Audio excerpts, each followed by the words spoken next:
สวัสดีครับท่านผู้ฟังทุกท่านยินดีต้อนรับสู่การฟังธรรมในวันนี้หัวข้อของเราคือกรรมคือกฎธรรมชาติวิทยาศาสตร์แห่งการกระทำวันนี้เราจะพาท่านมองกรรมอย่างเป็นระบบเข้าใจง่ายและใช้งานได้จริงในชีวิตประจำวันเริ่มจากคำถามง่ายๆก่อนครับกรรมคืออะไรหลายคนอาจนึกถึงการลงโทษหรือผลร้ายแต่ในคำสอนของพระพุทธเจ้ากรรมไม่ใช่คำตัดสินทางศีลธรรมเท่านั้นแต่หมายถึงการกระทำที่มีใจเจตนา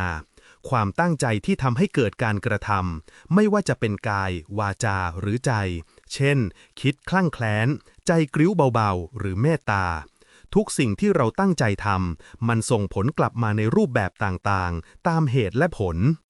ให้ลองนึกภาพตามนะครับถ้าปลูกเมล็ดผักคุณย่อมได้ผักตามชนิดของเมล็ด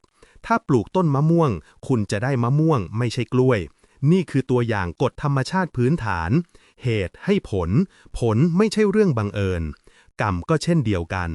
กรรมคือเมล็ดเหตุคือการลงมือทำผลคือผลที่เกิดขึ้นตามธรรมชาติพระพุทธเจ้าทรงย้ำว่าเจตนาเป็นกรรมเจตนาที่ดีย่อมให้ผลดีเจตนาที่ไม่ดีย่อมให้ผลที่ท้าทายทั้งนี้ผลอาจจะเกิดเร็วหรือช้าขึ้นอยู่กับปัจจัยร่วมแต่หลักสำคัญคือต้องมีเหตุจึงมีผลเสมอตอนนี้เรามาดูเหตุผลเชิงตรรกะและเชิงปฏิบัติที่ทำให้คำสอนเรื่องกรรมเป็นเหมือนวิทยาศาสตร์แห่งการกระทำได้อย่างไรข้อแรกความสัมพันธ์สาเหตุปัจจัยผลลัพธ์ทุกการกระทำย่อมมีปัจจัยร่วมเช่นสภาพแวดล้อมความรู้สึกและเจตนาการกระทบกระเทือนของปัจจัยเหล่านี้ส่งผลสะสมต่อจิตใจและสถานการณ์ของเราเช่นการพูดด้วยอารมณ์โกรธบ่อยครั้งจะทำให้ความสัมพันธ์พังทลายและสร้างสภาพแวดล้อมที่เต็มไปด้วยความหวาดระแวงนี่คือการสังเกตแบบเหตุผลที่เป็นรูปธรรมข้อ 2. ผลเป็นไปตามลำดับขั้นไม่ได้หมายความว่าทุกผลต้องเกิดทันทีเหมือนการปลูกต้นไม้เราอาจรอเป็นเดือนหรือปีแต่ถ้าเหตุยังคงอยู่ผลก็ย่อมตามมาเช่นการฝึกทำดีเล็กๆทุกวันจะค่อยๆสะสมเป็นนิสัยและเปลี่ยนชีวิตเราในระยะยาวนี่คือหลักการสะสมของกรรมข้อ 3. ปรับเปลี่ยนได้ด้วยการรู้เท่าทันวิทยาศาสตร์ทดลองได้โดยการเปลี่ยนตัวแปรแล้วดูผลเช่นเดียวกันเราสามารถทดลองชีวิตด้วยการเปลี่ยนเจตนาเปลี่ยนการกระทำแล้วสังเกตผลถ้าเราหยุดทำสิ่งที่ทำร้ายผู้อื่นและหันมาทำประโยชน์ผลเชิงบวกก็จะเริ่มปรากฏนี่ไม่ใช่เวทมนต์แต่เป็นการทดลองเชิงปฏิบัติต่อไปผมจะยกตัวอย่างที่จับต้องได้เพื่อให้เห็นภาพชัดเจนขึ้นตัวอย่างที่ 1 คำพูดที่ให้กำลังใจเมื่อคุณพูดให้กำลังใจเพื่อนร่วมงานนอกจากเขาจะรู้สึกดีผลระยะสั้นคือบรรยากาศการทำงานดีขึ้นผลระยะยาวคือการสร้างความไว้วางใจและโอกาสใหม่เกิดขึ้นคนที่ได้รับกำลังใจมักมีแรงใจกลับมาทำดีต่อและนั่นก็เป็นผลกรรมดีที่ขยายตัวตัวอย่างที่ 2 โกรธและตอบโต้เมื่อเราโกรธและตะโกนใส่คนอื่นผลทันทีคือความขัดแย้งผลระยะยาวอาจเป็นการสูญเสียความสัมพันธ์ความเครียดสะสมและภาระทางจิตใจที่ย้อนกลับมาทำร้ายเราเองตัวอย่างที่ 3 ความตั้งใจฝึกฝนถ้าคุณฝึกสติเป็นประจำความสามารถในการควบคุมอารมณ์จะเพิ่มขึ้นการตัดสินใจจะมีสติส่งผลให้ชีวิตมีทิศทางที่ชัดเจนขึ้นนี่คือตัวอย่างกรรมที่ถูกเปลี่ยนด้วยการฝึกเจตนาที่นี้คำถามสำคัญแล้วเราจะใช้ความเข้าใจเรื่องกรรมนี้อย่างไรในชีวิตจริงข้อแรกเริ่มจากเจตนาคือตั้งใจก่อนจะทำอะไรให้ถามตัวเองสั้นๆว่าการกระทำนี้มีเจตนาอย่างไรถ้าเจตนาเป็นประโยชน์ต่อผู้อื่นและไม่เบียดเบียนตนเองก็ถือว่าเป็นกรรมดี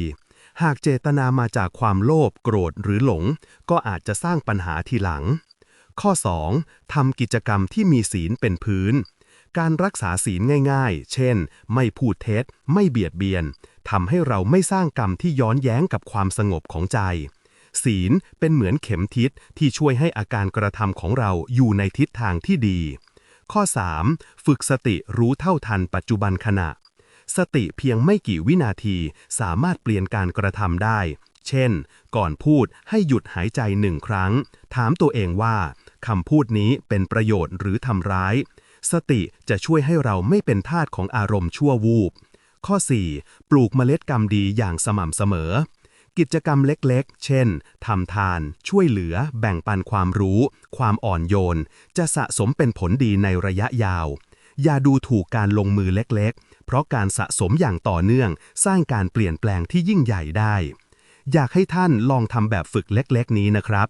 ใน1 สัปดาห์ให้เลือกการกระทำดีอย่างหนึ่งและทำอย่างมีสติเช่นวันจันทร์ให้ช่วยเพื่อนร่วมงานวันอังคารให้ยิ้มให้คนแปลกหน้าวันพุธให้อุทิศเวลาอ่านหนังสือธรรมะสังเกตว่าชีวิตและความรู้สึกของท่านเปลี่ยนไปหรือไม่การทดลองเช่นนี้จะช่วยให้ท่านเห็นผลของกรรมด้วยตัวเองนี่คือการนำหลักกรรมมาทดลองเชิงปฏิบัติสุดท้ายนี้ขอให้เราจำไว้ว่า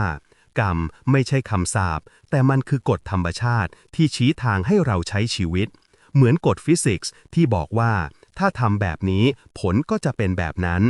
การเข้าใจกรรมทำให้เราเป็นผู้มีอำนาจมากขึ้นเพราะเมื่อเรารู้ว่าการกระทำใดให้ผลอย่างไร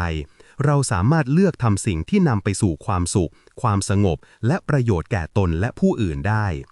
ขอจบบทเรียนนี้ด้วยคำเชิญชวนสั้นๆลองเริ่มด้วยการสังเกตเจตนาตัวเองในวันพรุ่งนี้สัก1 ครั้งก่อนจะทำอะไร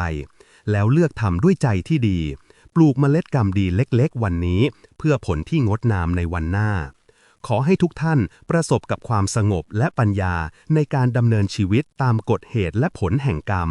ขอให้การกระทำของท่านนำทางไปสู่ความสุขที่แท้จริงขอทุกท่านเจริญในธรรมครับสาธุ